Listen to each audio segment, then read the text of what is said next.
हरे कृष्णा, हरे राम, राधे राधे, प्रणाम।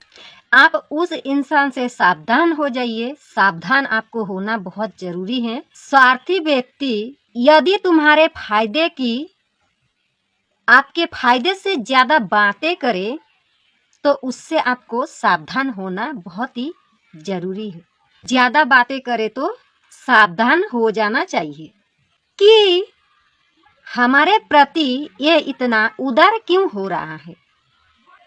अगर उसके कुछ कीमती चीज आपको बदले में देना चाहता है, आपसे कुछ पाना चाहता है, लेना चाहता है, तो उस व्यक्ति से आप दूर ही रहिए। क्योंकि अगर वो स्वार्थ नहीं होगा तो अपने सार्थक के लिए बातें ना किया होगा तो उससे आपको बात करनी चाहिए, उसका हेल्प भी आपको करनी चाहिए। और यदि उसका बहुत महत्वपूर्ण, बहुत ही कीमती चीज आपको देने के लिए तैयार है तो आपको वो फ्री में नहीं दे रहा है। ये बात हमेशा याद रखना। ऐसे ही नहीं देगा कोई। आप सोच के देखिए, आपको अगर कुछ उसका कीमती, बहुत ही महत्वपूर्ण चीज है और आपको देना चाह रहा है तो बदले में आपके पास से बहुत ही कीमती चीज, बहुत महत्वपूर्ण चीज आपके पास से लेने वाला है। तभी तो वो स्वार्थ के जैसा बातें कर रहा है। आपने सुना होगा कि देवताओं ने, देवता में एक अमृत का कलश निकला था। वो अमृत देवताओं के लिए, जो अमृत था वो पीने से कोई भी अमर हो सकता है। वो देने के लिए देवताओं ने परीक्षित का ही बतलाया कि महाराज ये अमृत उन्हें पिला दीजिए। अमृत का कलश, अमृत कोई आसान चीज नहीं है। अमृत जो है ना, बहुत ही महत्वपूर्ण चीज है, जो उसे पीकर मरे हुए इंसान भी अमर हो जाते हैं, ऐसा कहा जाता है। तो देवताओं ने पहला फायदा तो परीक्षित का ही बतलाया कि महाराज इसे अमृत पिला दीजिए, अमर तत्व को प्राप्त हो जाएगा। अगर वो अमृत पी लेता है, उसका 7 दिन टाइम ही था मरने की, तो अगर उसे अमृत पिला देंगे परीक्षित जी तो वो अमर तत्व को प्राप्त हो जाएगा। परीक्षित को पिला देंगे तो सुखदेव जी ने तो उसी ही समय सजग हो गए। अमृत तो कोई साधारण वस्तु है ही नहीं। अगर देवता कह रहे हैं कि उन्हें अमृत पिला दीजिए तो अमर तत्व हो जाएगा, तो ये कोई छोटा मोटा बात नहीं है। जो अमृत के लिए ये भयंकर देवासुर संग्राम भी हुआ। अब जानते होंगे, जब समुद्र मंथन के बाद जो अमृत निकला तो उसमें से एक था बहुत ही महत्वपूर्ण अमृत। तो देवताओं ने अगर देना चाह रहे हैं तो ऐसे ही थोड़ी ना दे रहे हैं, अपने स्वार्थ के लिए। बदले में क्या चाह रहे थे वो आगे चल के मैं बताऊंगी। बदले में थोड़ा सा बताती हूँ।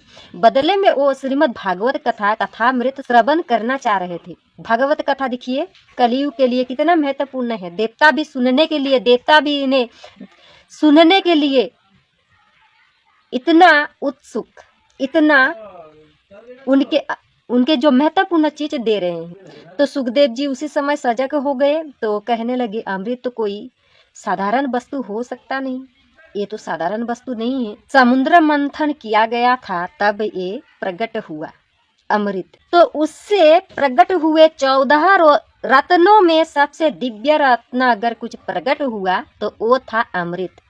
14 रत्न में अगर कुछ प्रकट हुआ महत्वपूर्ण तो वो था अमृत। जब समुद्र मंथन हुआ तब जिसके बंटवारे को लेकर बड़ा भयंकर देवासुर संग्राम भी हुआ था, बहुत बड़ा। राक्षस दानव जो हैं और देव में बहुत बड़ा संग्राम भी हुआ। तो विष्णु भगवान वो अवतार लेकर उन्होंने अमृत को बचाया राक्षस के हाथ में से, लेकिन एक वो पान भी कर लिए देवताओं के रूप धर के।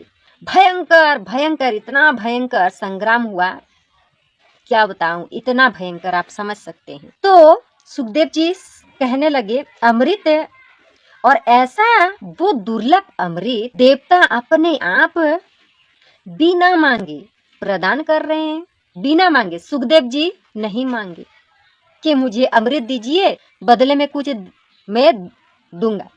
तो ऐसा कुछ भी बात नहीं, परंतु देवताओं ने अपने मन से देने के लिए तैयार राजी हो गए।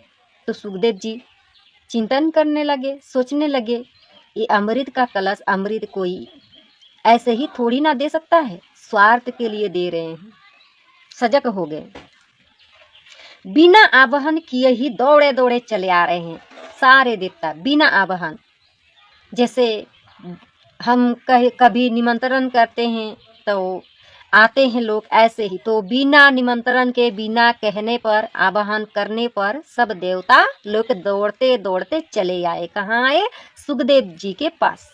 बिना मतलब के इतने कीमती चीज कोई क्यों देगा? सोचिए आप ही, नहीं देगा ना। अगर आपके घर में मान लीजिए आपके लिए बहुत ही कीमती चीज है, जैसे हीरे मोती हो गया, कोई देना नहीं चाहता है, अगर आप दे रहे हैं तो आपके स्वार्थ के लिए ही देना चाहते हैं ना, कुछ तो स्वार्थ होगा, ऐसे तो कोई नहीं देगा, थोड़ी ना आप देंगे, नहीं देंगे। तो ठीक वैसे, परंतु जब इसके बदले में देवता लोग भागवत मृत, जो भागवतामृत कितना अद्भुत होगा समझ सकते हैं, भागवतामृत मांगा, उसी से आप समझ लीजिए कि ये अमृत इतना दुर्लभ है, इतना दुर्लभ। बदले में जितना देवता लोग हैं भागवतामृत मांग रहे हैं, तो ये भागवतामृत कितना अद्भुत होगा समझ सकते हैं, जिसके बदले में देवता लोग अमृत देने के लिए तैयार, परंतु भागवत जो हैं मांग रहे हैं, उसके बदले में गए घाटे का सौदा देवता कभी नहीं करते, कभी नहीं। देवता लोग कभी सौदा नहीं करते। आज अपने अमृत रख दिया सामने। सुखदेव जी सोचने लगे, क्या ऐसा बात है कि ले लीजिए महाराज, परीक्षित को पिला दीजिए। परीक्षित को 7 दिन बाद मौत था, परीक्षित अगर पी लेता है तो अमर हो जाएगा, और इसके बदले में हम ये भागवतामृत चाहते हैं। सुखदेव जी से कहने लगे वो देवता लोग कि लीजिए महाराज, परीक्षित को पिला दीजिए और बदले में हमें भागवतामृत दीजिए। सुखदेव जी हंसते हुए बोले, अरे देवताओं, तुम लोग श्रद्धा से श्रोता बनकर आते तो मैं अवश्य सुनाता। सुखदेव जी हंसते हुए कहा, तुम लोग श्रद्धा से, प्रेम से, भाव से श्रोता बनकर आते तो मैं आपको भागवत मृता सुनाते, श्रीमद् भागवत कथा सुनाते, पर तुम तो सौदागर बनकर आए हो। सुखदेव जी कहने लगे, सौदागर ही नहीं अपितु ठग बनकर आए हो। सुखदेव जी कहने लगे, किसे? देवताओं से, क्योंकि कोई कांच का टुकड़ा देकर बदले में करोड़ों की कीमती चीज मांगे, बहुमूल्य मनी मांगे, तो उससे सौदागर ठग ही कहा जाता है। अगर आपको कोई कांच का टुकड़ा देकर एक डायमंड मांग रहा है, हीरे का टुकड़ा मांग रहा है, तो वो ठग ही हुआ ना। आपको ठगने आया है, कांच का टुकड़ा देकर कहता है ये लीजिए और हमें बदले में हीरा दीजिए, तो क्या आप उन्हें क्या कहेंगे? ठग ही कहेंगे ना।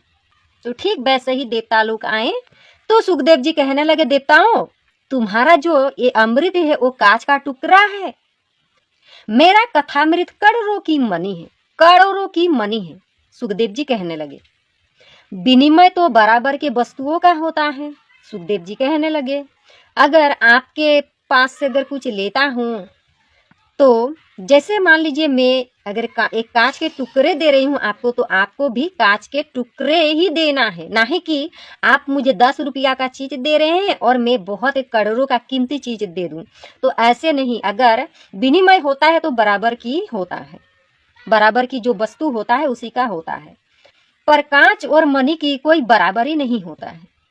आप ही सोचिए, कोई कांच और एक मनी के बराबर हो सकता है, एक कांच का टुकड़ा नहीं हो सकता है ना।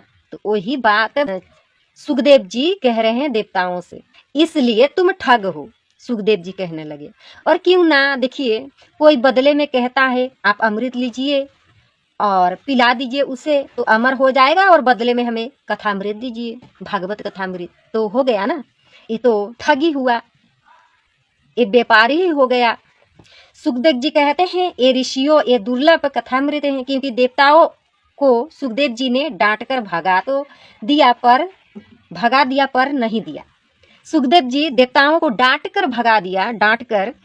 जैसे हम किसी को नहीं कहते जाओ अभी नहीं, हम नहीं देंगे, अभी नहीं देंगे, हम इसके बदले में हम ऐसे नहीं करेंगे, कहते हैं ना। तो इसी तरह डांट कर भगा दिए देवताओं को सुखदेव जी, और नहीं दिए, और देना भी नहीं चाहिए। भागवत कथा इतना अमृत है ना, इसे सुनकर इस कलयुग में, किसी भी युग में लोग तर जाते हैं। आपने आत्मदेव गोकर्ण की कथा तो आपने सुना होगा, जो प्रेत आत्मा बन गया था, फिर भी उसका भाई गोकर्ण कथा करने लगा और एक बांस रखा। जैसे ही 7 गांठ 7 दिन में कथा समाप्त, 7 दिन में 7 गांठ फटा, तो गोकर्ण और उसका भाई था, तो उस प्रेत आत्मा वो एक अच्छा पुरुष बनकर स्वर्ग के ओर चला गया। तो ये है भागवत। कोई अगर मन तन से भक्ति प्रेम भाव से सुनता है तो वो तर ही जाता है। जो अमृत देकर बदले में देवताओं ने सुनने के लिए इतना तरसा, तो समझ सकते हैं। तो कली काल के लिए श्रीमद् भागवत, कली काल में भागवत कथा सुनना इंसानों के लिए बहुत ही महत्वपूर्ण चीज है। विचार कीजिए कि कथामृत सुधामृत कौन सा अमृत श्रेष्ठ है, आप ही विचार कीजिए। तो आज के लिए इतना ही, अगले वीडियो में बताऊंगी। क्षमा करना आप लोग, बहुत ही लंबा हो जाएगा, आप लोग भी सुनना नहीं चाहते हैं। आजकल कौन भगवान के भक्ति में लीन है, कौन भक्ति करना चाहता है, कोई नहीं चाहता है। सब मांस मदिरा खाओ, नाचो गाओ, ऐसे करो, बस यही में लगे हैं। लोग कहते हैं थोड़ी ना मरने के बाद हमें पता चलेगा मैं क्या करती हूँ क्या नहीं की हूँ। तो मरने के बाद आपको सब कुछ याद हो जाएगा। जैसे आप जिसके साथ करते हैं ठीक वैसे ही आपके साथ होगा, नरक में भोगना पड़ेगा। तो जय श्रीमन नारायण, राधे राधे, प्रणाम, हरे कृष्णा हरे राम।